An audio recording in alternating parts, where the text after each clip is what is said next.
இறை இயேசுவில் அன்பார்ந்த சகோதர சகோதரிகளே, திருவிவிலியம் அறிவோம் பகுதியில் திருத்தூத பவுல் கொரிந்தியருக்கு எழுதிய 2ஆம் திருமுகத்தை பற்றி அறிந்து கொள்வோம். இந்த திருமுகம் பவுலின் மிகவும் தனிப்பட்ட மற்றும் உணர்ச்சிபூர்வமான திருமுகமாகும். திருமுகத்தின் பின்னணி: கொரிந்து நகரில் சில பவுலின் திருத்தூத அதிகாரத்தை சந்தேகப்பட்டன, அவரை குற்றம் சாட்டின. இதனால் தனது ஊழியத்தை நியாயப்படுத்தவும் சபையுடன் உள்ள உறவை சரி செய்து கொள்ளவும் பவுல் இந்த திருமுகத்தை எழுதினார்.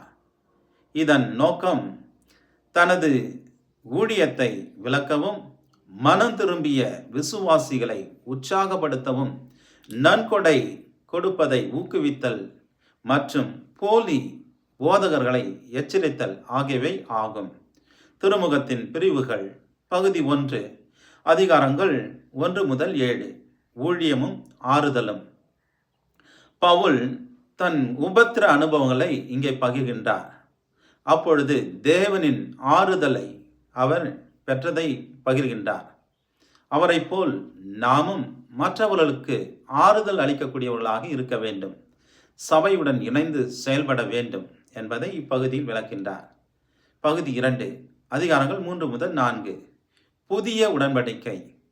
புதிய உடன்படிக்கை மகிமையானது. நாம் மண்பாண்டங்கள் போல பலவீனமானவர்கள், ஆனால் தேவனுடைய வல்லமை நம்முள் செயல்படுகின்றது என்பதை இப்பகுதியில் விளக்குகின்றார். பகுதி 3, அதிகாரம் 5, மனமாற்றத்தின் ஊழியம். கிறிஸ்துவுக்குள் நாம் புதிய படைப்பு, நாமே ஒப்புரவின் தூதுவர்கள், தேவனோடு மனிதரை இணைக்கும் பணியில் நாம் இருக்கின்றோம் என்பதை இந்த பகுதியில் விளக்கின்றார். பகுதி 4, அதிகாரம் 8, கொடை அளித்தல்.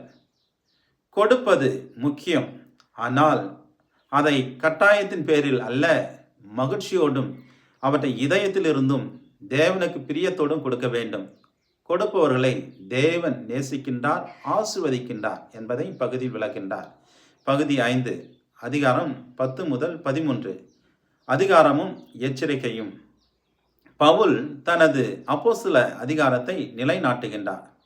போலி போதகர்களுக்கு எச்சரிக்கை விடுகின்றார். உண்மையான அதிகாரம் சபையை கட்டி எழுப்புவதற்கு என்பதை இங்கே விளக்குகின்றார். பகுதி 6, அதிகாரங்கள் 11 முதல் 12.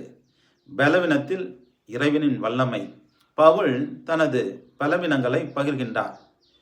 என் கிருபை உனக்கு போதும் என்று தேவன் சொன்னதை இங்கே வெளிப்படுத்துகின்றார்.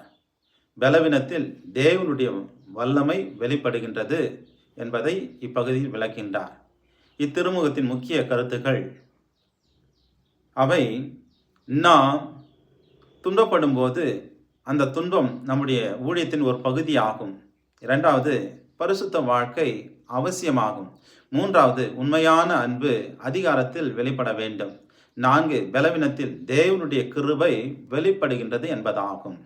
நிறைவாக இந்த திருமுகம் நமக்கு கற்றுத்தரும் பாடமானது, உண்மையான ஊழியம் என்பது வெளிப்புற வல்லமையில் அல்ல, அது உள்ளத்தின் உண்மை மற்றும் தேவனின் கிருபை ஆகும் என்பதை இந்த திருமுகத்தின் வழியாக திருத்தூத பவுல் நமக்கு விளக்கி கூறுகின்றார்.